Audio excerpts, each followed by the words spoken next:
后来，这个中央破发到现金1万块，嘉义梅山乡公所过来加码，每一个人破发现金3000块。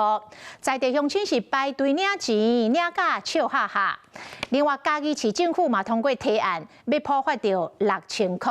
今日送议会来审议，真侪人嫌善。摆咧是摆有够长，大家人拢满面的笑容甲期待，就是等这个时刻。大家1包、2包、3包、4包。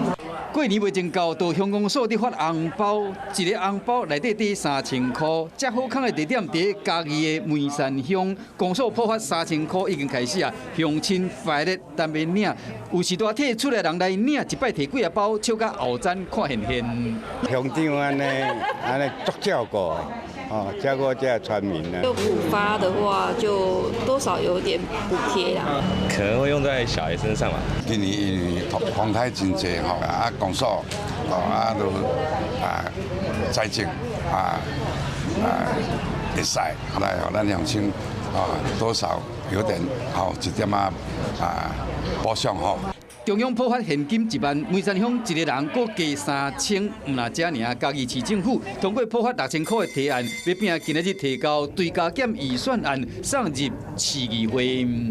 那会安排在应该是12月19号的临时会里面，可以审议。你家己想要安怎用？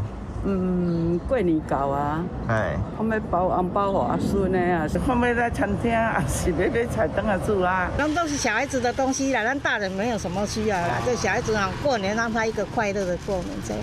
一个人普发6000块，估计会去好到26万的市民。这笔钱应该安怎用？大家拢已经有拍算啊，就等加码现金提过手。